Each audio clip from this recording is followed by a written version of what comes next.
On va ouvrir bien sûr ce journal avec la première apparition du président de la République, Félix-Antoine Tshisekedi Tshilombo, en Belgique, où il a échangé avec les diplomates congolais en poste avant son retour en République démocratique du Congo. Le président de la République a également accordé une interview à la radio Top Congo où il a réitéré sa volonté de valoriser la monnaie locale. Suivez cet extrait sélectionné pour vous par Alain Goma.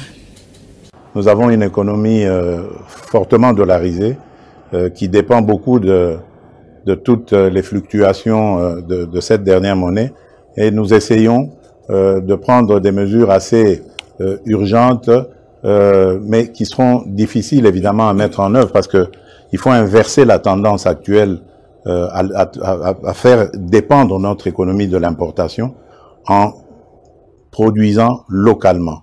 C'est pour ça que nous avons un fameux programme très ambitieux d'ailleurs agricole pour essayer de nous mettre à l'abri de ce genre de choses. Et il y a des inspecteurs aujourd'hui, des inspecteurs économiques qui sont lancés sur les marchés pour surveiller aussi la façon dont les prix sont fixés. Parce qu'attention, ça peut aussi être une cause ou une raison de sabotage. Vous savez que nous sommes un pays en guerre, nos ennemis essayent de nous déstabiliser de toutes les manières qui soient, ils le font par la guerre et peuvent le faire autrement aussi par la hausse des prix. Ennemis internes et externes, j'entends, parce que beaucoup de ceux qui nous combattent à l'intérieur sont passés par les affaires dans ce pays, détiennent beaucoup de mécanismes pour jouer aussi sur les prix. Donc c'est un combat en permanence. Moi, ce que je veux dire à nos compatriotes, c'est que ça fait partie de mes 6 engagements. Qu'ils ne me jugent pas maintenant, nous venons à peine de nous installer. Et puis on va parler de cette visite du président de l'Assemblée nationale, Vital Kamerhe, rendu au président de la République à la Cité de l'Union africaine. Après son retour en République démocratique du Congo, le président de l'Assemblée nationale est allé s'enquérir de son état de santé après avoir subi son intervention chirurgicale. Ils ont profité de cette occasion pour pouvoir faire le tour d'horizon de la situation de la République démocratique du Congo. Les comptes rendus de cette visite, c'est avec nos confrères de l'Assemblée nationale. Nous devons rendre grâce à Dieu. J'ai trouvé le président en forme puisqu'il voulait m'enquérir d'abord sur la situation de sa santé ici. En tant que président de l'Assemblée nationale, je voudrais rassurer le peuple congolais que notre chef se porte très bien. Au-delà de cette évidence, le chef de l'État et le président de l'Assemblée nationale ont fait le tour d'horizon des questions d'actualité. De la situation sécuritaire du pays à la vie sociale, rien n'a été oublié. Des pistes de solutions ont été envisagées. En ce qui concerne la sécurité, avec le président de la République, nous avons convenu, et c'est lui le garant au terme de l'article 69 de notre Constitution, de faire une évaluation régulière de la situation sur le terrain. L'Assemblée nationale en tant qu'autorité budgétaire, le gouvernement en tant qu'institution qui gère la République au quotidien, le président de la République en tant que chef de l'exécutif, les responsables des cours et tribunaux, c'est-à-dire le pouvoir judiciaire, et s'il est chez, on peut inviter les ministres, vice-premier ministre de la Défense, vice-premier ministre de la Justice, vice-premier ministre de l'économie, vice-premier ministre de l'intérêt sécuritaire et affaires coutumières selon le problème à traiter. Parce que le président de la République, tout le monde le sait, il n'a pas lésiné sur les moyens. Il a recruté les hommes et il les a formés.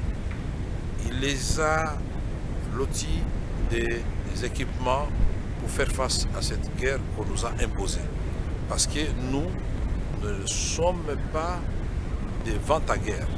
Nous n'avons jamais traversé la frontière qui nous sépare avec le Rwanda, ni la frontière qui nous sépare avec l'Ouganda. Nous voulons la paix, et la paix sur l'ensemble de la région des Grands Lacs. Ceci dit, le président voudrait une transparence totale dans la gestion et des fonds, non seulement au niveau de l'armée, mais au niveau de toutes les autres institutions. Plus rien ne sera comme avant. Nous avons abordé l'éternel problème de l'inflation et du taux d'échange. La solution à ce problème de l'inflation et de la perte de valeur de notre monnaie réside dans la non-production. Or, nous avons un programme de transformation de notre économie, de la diversification de notre économie. Et il est temps que l'on puisse lancer ce programme et en faire le suivi. Et le président a dit, et il met en garde tous les grossistes qui pratiquent des prix fantaisistes. Ils auront des surprises parce que le contrôle va être rigoureux. Il y aura des brigades économiques. Par la même occasion, le président de la République a fait part de sa consternation à la suite du décès du Mwami Kabaré. Le chef de l'État a chargé l'honorable Vital Kamerhe à le représenter aux funérailles de ce grand notable du Grand Kivu et présenter ses condoléances à la population de Bukavu. L'actualité, c'est également ces reports s'inédits de l'élection du bureau définitif de la Chambre haute du Parlement. Un report qui intervient après les affrontements entre deux camps de membres de l'UDPS. Voilà pourquoi certaines sources précisent que ces reports est dû au problème d'ordre sécuritaire et logistique. Alain Goma pour plus de détails. Initialement prévu ce vendredi 9 août 2024, la campagne pour l'élection du bureau définitif du Sénat est reportée à une date ultérieure. C'est ce qu'indique le premier secrétaire du bureau provisoire dans un communiqué publié ce vendredi 9 août 2024 dans la matinée. D'après ce communiqué, ce report de trop est dû aux problèmes techniques et sécuritaires. Cette annonce, des jours après des incendies survenus au Palais du Peuple lors du dépôt des candidatures d'Idrissa Mangala, candidat aligné par l'UDPS Tshisekedi à la présidence du Sénat. Des camps de militants de l'UDPS se sont affrontés, causant de morts et dégâts matériels. Selon la liste définitive publiée par le bureau d'âge du Sénat, sur les 20 candidatures ici, une seule a été rejetée au poste de questeur. C'est la candidature de la sénatrice Mouleka Florence du regroupement politique Alliance des Tshisekedistes Unifiés et Alliés. Celle de Pascal Omana au poste de questeur adjoint initialement sous réserve a été définitivement confirmée. 19 candidatures retenues au total pour 7 postes du perchoir de cette chambre des sages. L'élection et l'installation du bureau définitif du Sénat vont automatiquement marquer la fin de la session extraordinaire inaugurale ouverte par une mise en place du bureau d'âge du Sénat conformément aux dispositions de l'article 114 de la Constitution de la République démocratique du Congo. L'actualité cette semaine, c'était également l'interdiction stricte par les commissaires provinciaux de la police ville de Kinshasa de tous les non-invités, également ceux qui ne sont pas concernés au vote du bureau définitif de se présenter au siège du Parlement congolais, car les dispositifs sécuritaires, selon lui, étaient pris pour neutraliser tous les fauteurs de troubles. Ce message du général a été dit lors de la présentation le jeudi de 221 bandits arrêtés dans l'opération spéciale ciblée qui se poursuit sans relâche. Galor Mouya pour le reportage. Ils sont au total 221 bandits urbains qui se faisaient passer pour des petits rois à des immaîtrisables, des incontrôlés et toute autre qualification pour prouver leur règne en notant la quiétude aux paisibles citoyens quinois, chacun dans son coin, oubliant que la police, avec à sa tête le général Blaise Kilimbalimba, l'homme de comportement, ne badine pas quant à la sécurité des Quinois et de leurs biens. C'est à travers la poursuite de l'opération spéciale ciblée où il a utilisé l'œil de l'aigle pour traquer tous ces fauteurs de troubles qui écaquent aujourd'hui les yeux pour prouver leur innocence. Parmi eux, c'est ayant posé les actes de vandalisme le mardi dernier au Palais du Peuple lors du dépôt des candidatures pour l'élection du bureau définitif du Sénat. On ne comprend pas et on ne comprendra jamais comment un dépôt de candidature peut dégénérer à ce que les portes de l'hémicycle soient vandalisées.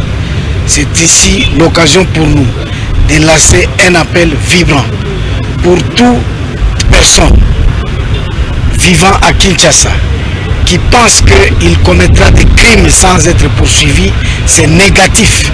Mise en garde oblige, le patron de la police ville de Kinshasa, le général Blaise Kilimbalimba, l'homme de Dupiron, demande à tous les fauteurs de troubles de ne pas s'inviter demain vendredi au Palais du Peuple, car ils gardent l'œil grandement ouvert pour traquer les insupportables et récalcitrants qui se verront déférés par la suite devant la justice. Si vous n'êtes pas invité, de ne pas vous transporter ou vous amener à l'hémicycle du Palais du Peuple.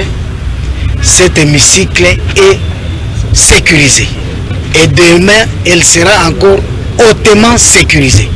Ne peut y arriver que la personne qui a une invitation ou la personne qui va aller voter ou le personnel administratif de l'hémicycle. Vous n'êtes pas concerné. Empêchez-vous de vous y rendre parce que vous pouvez croire que vous n'êtes pas identifié, mais désormais nous opérons avec des caméras de surveillance. Très sûr de respecter sa promesse, les commandants de la police ville de Kinshasa, le général Blaise Kilimbalimba, signe et persiste. Kinshasa vivra sans Koulouna. À bon entendeur, salut donc, dit-on. Lutte contre l'insécurité, les populations de la commune d'Ingaba et celle d'Emakala ont poussé un ouf de soulagement pour avoir été délivrés de l'effrayement d'un grand bandit qui ôte la quiétude aux paisibles citoyens. Moyo Kitenge Isaac, connu sous les sobriquets du général, n'a pas réussi à échapper au filet du major Jacques Samakonga, commandant district de la commune d'Ingaba. Reportage Enoch Mafuka. Il est là qui, Isaac Moyo Kitenge, surnommé général, un élément dangereux et à craindre qui effraie et fait faire des insomnies à la population d'Ingaba et celle de Makala parce qu'il apparaît même dans le rêve. À partir de 18h-19h, nous avons mal à l'aise. Avenue Mamamobima, ils ont envahi par le fumeur de chambre. Donc il n'y a même pas moyen pour vivre. Donc toute cette avenue sera quittée Tinasé. Donc pas moyen. Dans le bateau, il y a un petit caté. Pour ce sont bâtis qui m'ont sous bisso. En état que je suis, c'était pour cet utilisateur de la machette au quotidien son 9e jour, car le viseur de la police d'Ingaba, braqué sur lui, n'a pas raté les cibles, a dit le commandant SIAT de la commune d'Ingaba, le major Jacques Samakonga, qui reconnaît tout de même l'encadrement et accompagnement du numéro 1 de cette municipalité, aimé Francis Lolinga, pour cette lutte. Nous sommes actuellement une police résultat. Nous n'avons pas notre mission actuelle, c'est la répression, quel que soit à Chadjaki Gombo, comme nous sommes tous allés battre mis au mine, net aux yeux, pour ressentir le mal qui a changé du Congo.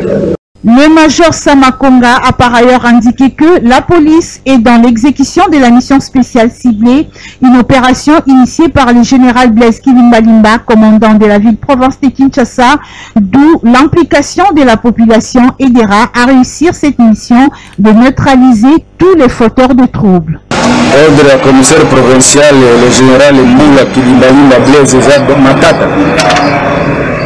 Nous sommes toujours exécutés par ordre de Yazozora et chez le supérieur. Et il y a vu à quoi c'est le bisou. Désolé, on va sentir toujours à la terre, jours et nuits.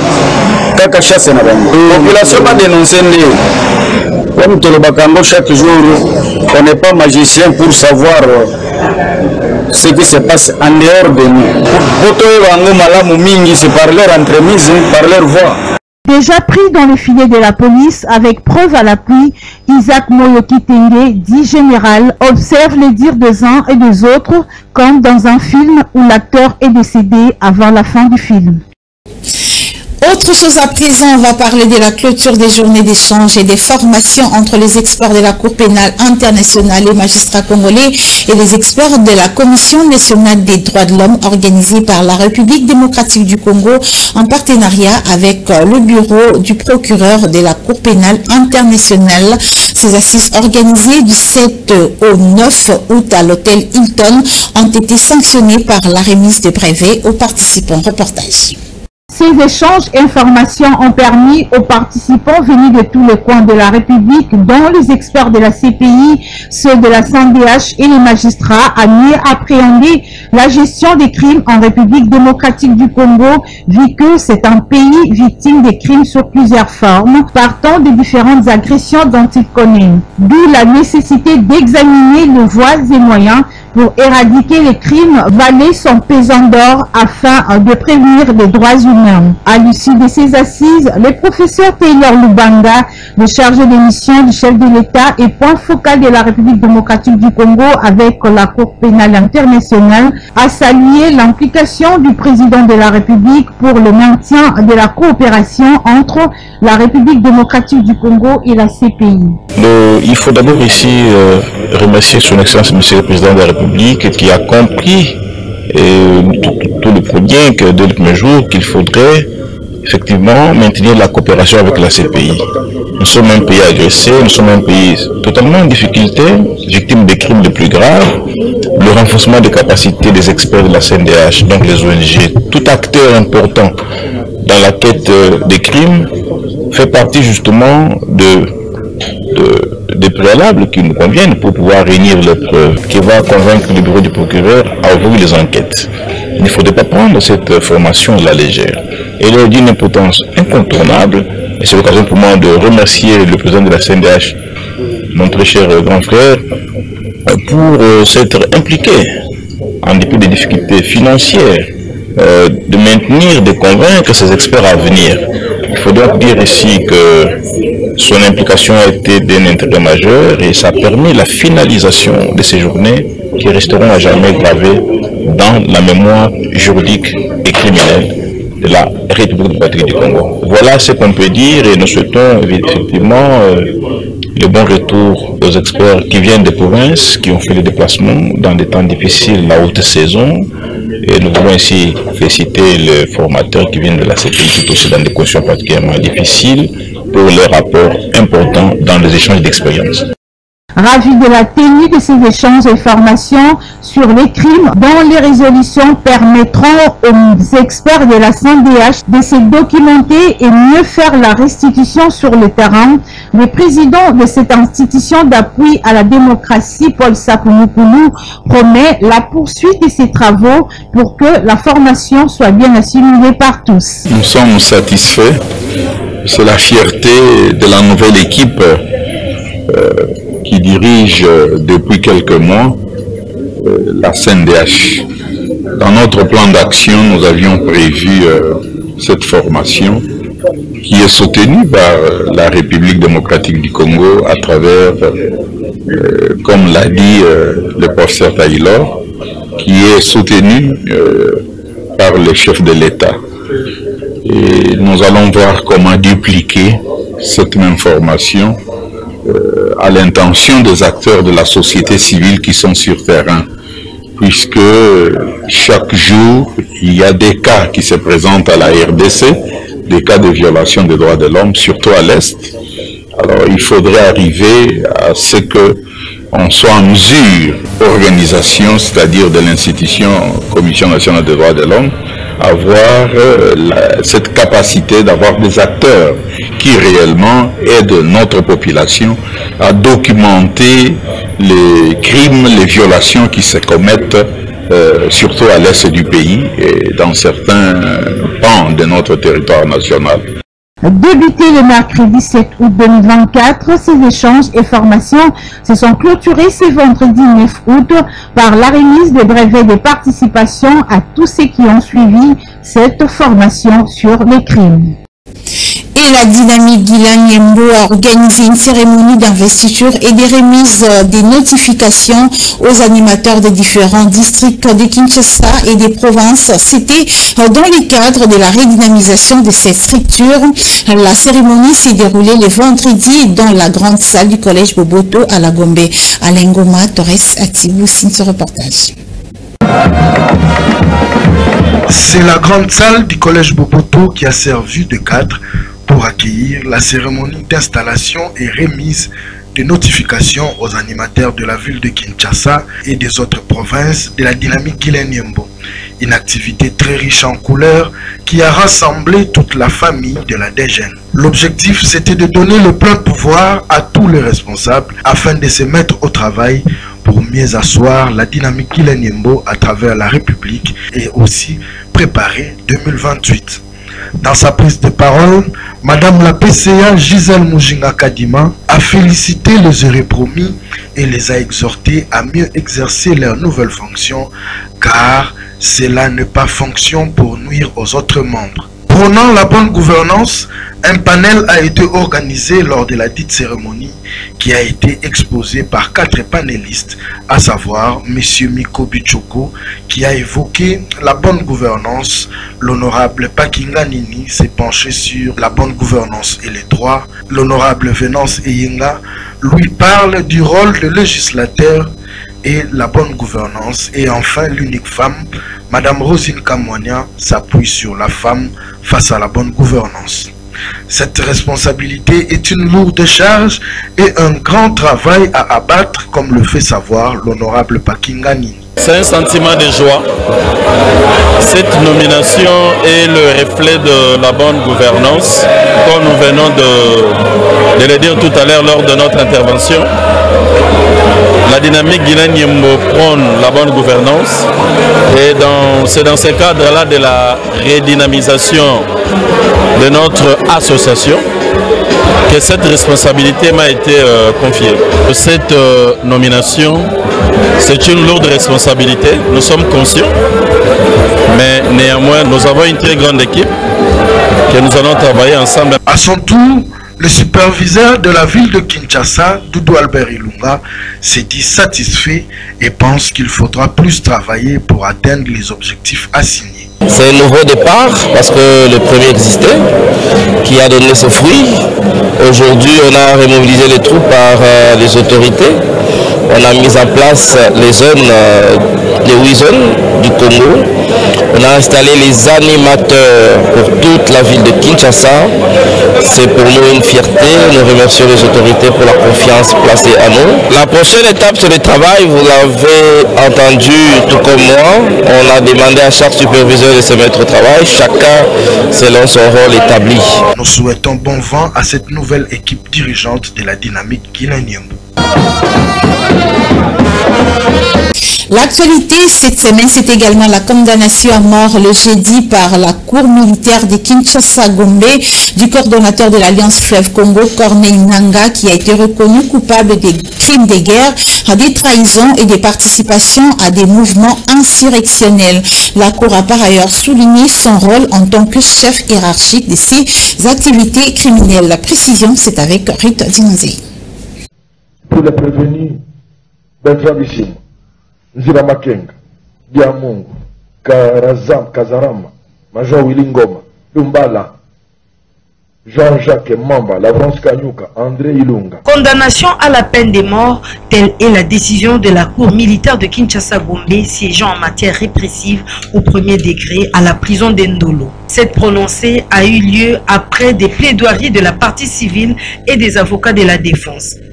Cette juridiction a poursuivi Corneille Nangaa comme principal acteur du mouvement insurrectionnel de l'Alliance du Fleuve Congo et ses co-accusés. Ces derniers sont accusés d'avoir commis des infractions sur les populations civiles dans les territoires de Tchourou et Massissi dans la province du Nord Kivu.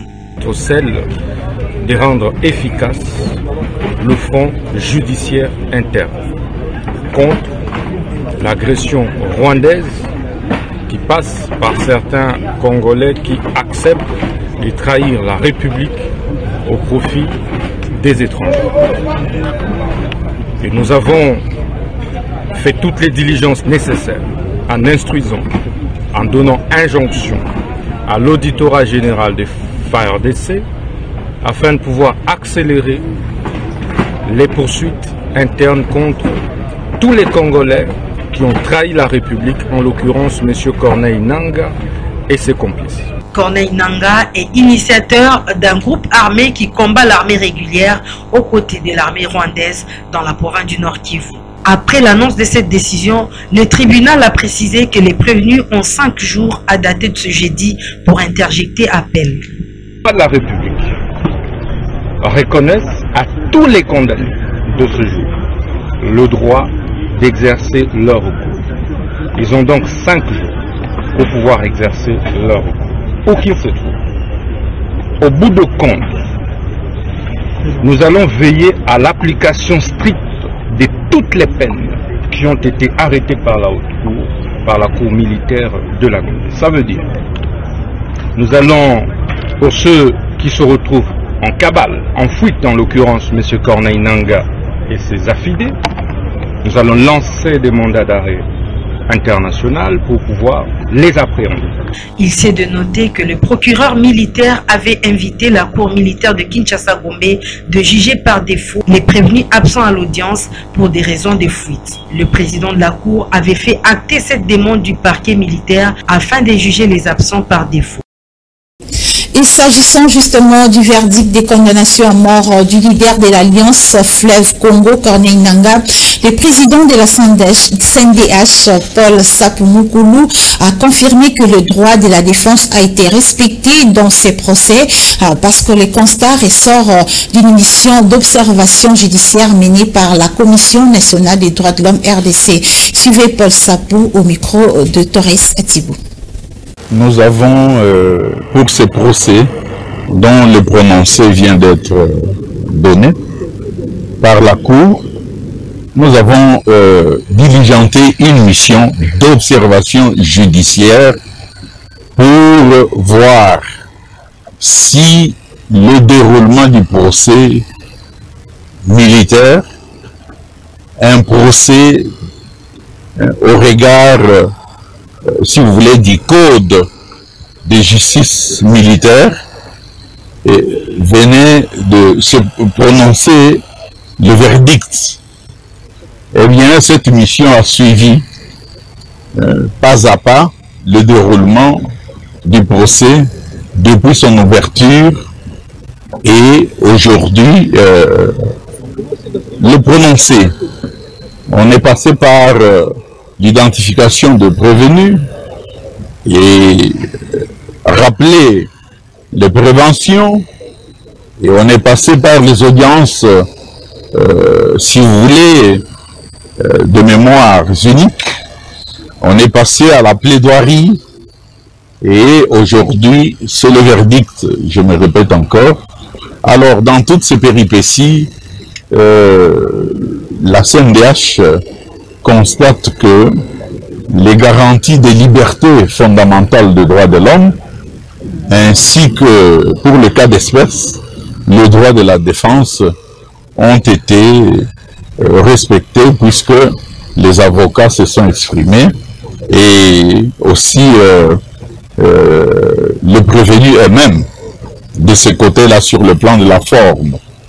Eh bien, pour les fugitifs, ceux qui ne sont pas là, je crois qu'on a actionné le code pénal militaire ainsi que on est allé dans une procédure où la célérité d'un procès militaire comme celui-ci exige que on tienne compte de ces droits de défense et aussi tenir compte de la procédure que nous avons suivie, une procédure spéciale en chambre foraine. Et on va parler à présent de l'affaire de l'attaque de la résidence de Joseph Kabila à Gelem. L'audience foraine ouverte le lundi a consisté à l'identification de prévenus arrêtés pour avoir commis des actes de violence, également tentatifs de déguerpissement. Gloria Nkunda et Enoch Mafuka étaient là pour le compte de la FM Télévision.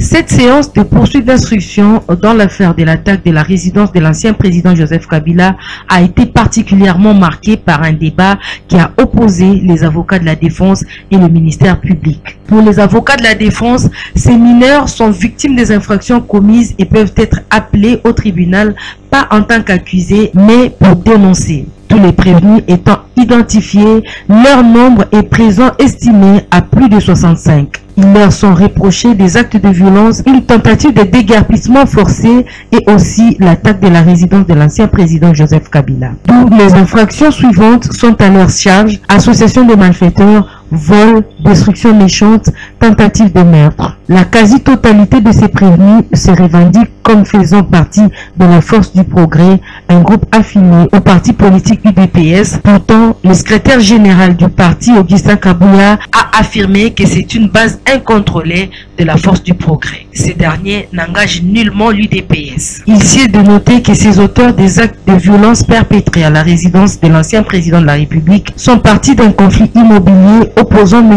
Kabamba Moulumba de l'immeuble Kamoun Inter et la société Blue Development, propriété de M.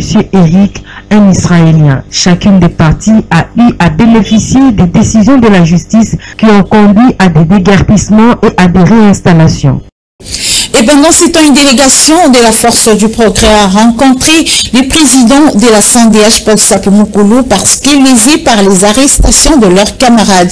Le numéro 1 de la SANDH, Paul Sapomokolo, a déploré la torture infligée à un compatriote congolais, car la torture est un crime, a souligné le patron de cette institution d'appui à la démocratie. Ces propos ont été enregistrés par Torres Atibou et Redinonze. Bon, d'abord, la commémoration a été le 26 juin pour soutenir cette journée internationale de soutien aux victimes de la torture.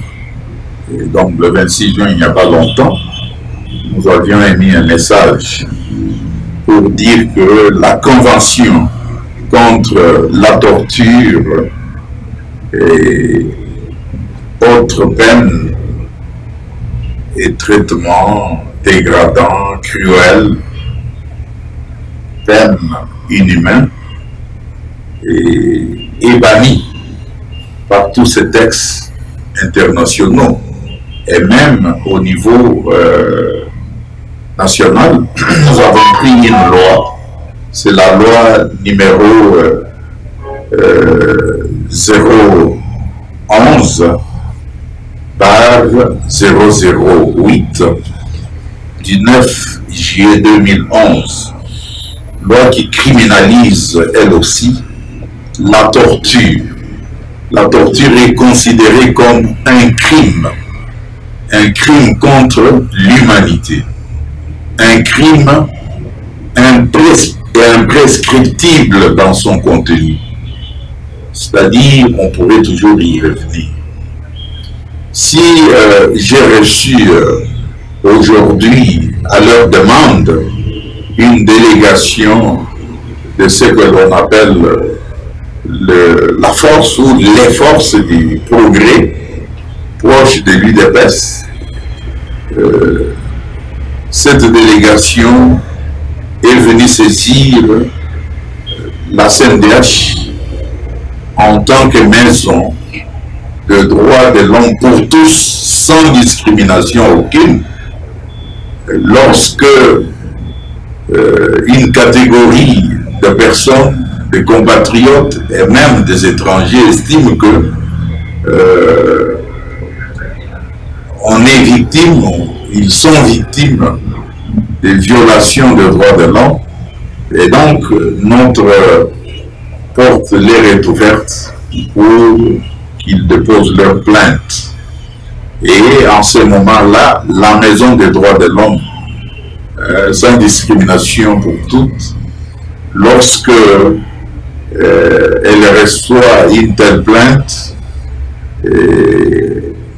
elle examine, elle peut déclencher une enquête qui doit aboutir à des recommandations en direction de l'État. L'État qui doit protéger toute vie, toute intégrité physique lorsque cette dernière est menacée. Voilà, il y a eu, si j'ai bien compris, ces derniers temps, une vidéo qui est devenue virale sur les réseaux où un Congolais, un jeune homme, est torturé sérieusement, presque à mort, à la suite de ce d'aucuns pensent que voilà, ce sont de méfaits des forces du progrès. En religion, Monseigneur Nzinga Maluta, chef spirituel et représentant légal de la confession religieuse de l'Union des Églises indépendantes au Congo, a officié la célébration de la toute première célébration eucharistique du nouveau Monseigneur de l'UIC, le pasteur David Mouloutou de la paroisse La Porte du Ciel, dans la commune d'Ikalamou. C'était au cours d'un grand culte d'action des grâces où l'archevêque primat de l'UIC a appelé au respect des principes. Galor Mouyassine, ce reportage. Cette grande célébration ecclésiastique organisée à la paroisse La Porte du Ciel qui dirige le pasteur David Mouloutou augure un nouvel heure pour cette église, membre de la confession religieuse de l'Union des Églises indépendantes au Congo, une église universelle coordonnée par l'archevêque primat Monseigneur Nzinga Maluta. Cette première célébration ecclésiastique à l'honneur de Monseigneur David Mouloutou a connu un succès sans précédent avec une ambiance aux allures célestes.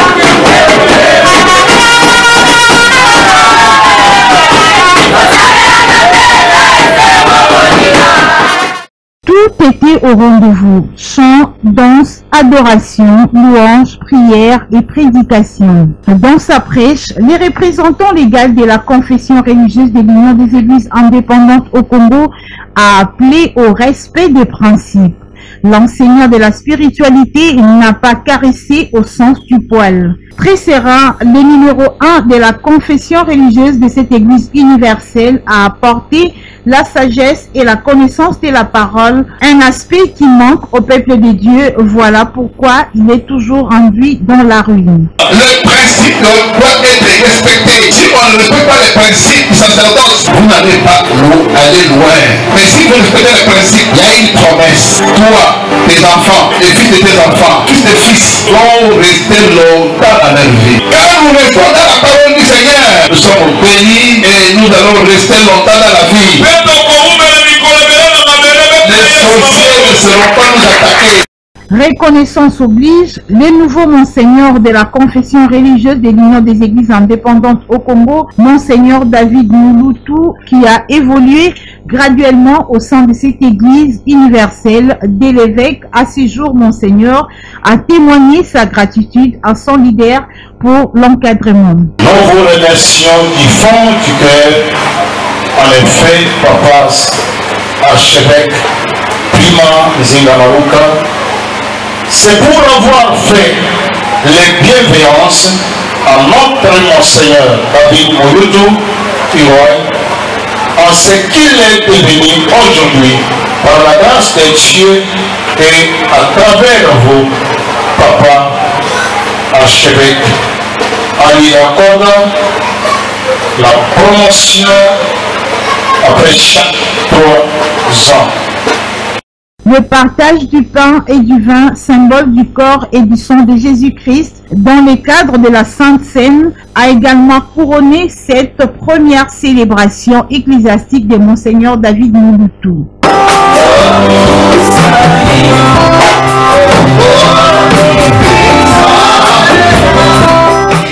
Désormais, Monseigneur, au sein de la confession religieuse de l'Union des Églises indépendantes au Congo, le pasteur David Mouloutou a reçu des cadeaux en signe de félicitations et encouragement à son combat. Bon vent donc à Monseigneur David Mouloutou, qui mérite toujours la confiance de l'archevêque primat pendant son parcours ecclésiastique. Et puis le chef suprême, président général et chef de la confession religieuse des églises autochtones traditionnelles Bangunza PV à Longo invite le chef spirituel et représentants légaux à une importante réunion ce lundi 12 août 2024. Son éminence Mangele Silubasa tient à rappeler que c'est la toute dernière réunion sur la mise au point du moratoire du ministère de la Justice sur le bon fonctionnement des églises et associations. Suivez. Communiqué, son éminence l'ambassadeur Mangele Silubasa, président général, représentant légal et chef suprême de la confession religieuse des églises autochtones traditionnelles Bangunzan PV à Longo, en sigle Créatebem, invite tous les représentants légaux et chefs spirituels des églises autochtones traditionnelles Bangunza PV Alongo, Nzila Congo, Postolo, Gonda, Mpadi, Ntwalani, Ntaou, Mputu Panzu, Masambu Kidi, Vuvamu, BDK, Asika Menga Menga, DKB, Kitawala, Sanière Alaver, Mangongele, Église des Noirs, Malembe, Kikukusa, Demena, Vaika et autres, à une importante réunion, la dernière pour la ville de Kinshasa, avant son départ pour les provinces. C'est lundi 12 août 2024 à 10h. Au temple de Bangunza PV Alongo, 6 Sayo 2385, quartier Onel, commune de Kassavubu, référence à Rebima, heure 10h juste. Cette réunion concerne le message du ministère de la Justice et Garde des Sceaux en rapport avec la nouvelle politique de fonctionnement des églises en République démocratique du Congo. Notez bien, seuls les représentants légaux et chefs spirituels y sont attendus, pas des délégués. Ce communiqué est signé par son éminence l'ambassadeur Mangele Silubasa, président général et représentant légal, chef suprême des Bangunza. Pour tout contact, appelez au plus 243 98 175 54 ou encore au plus 243 89 60 13 499. Ce communiqué tient lieu de faire part. Cordial bienvenue à tous. Et voilà, mesdames et messieurs, c'est tout pour cette édition du journal sur la FM Télévision consacrée à la rétrospective de la semaine. Dites merci à Torres Satibou, Gelor Mouya et Enoch Mafuka qui l'ont réalisé. Quant à moi, je vous retrouve la semaine prochaine, si Dieu le veut.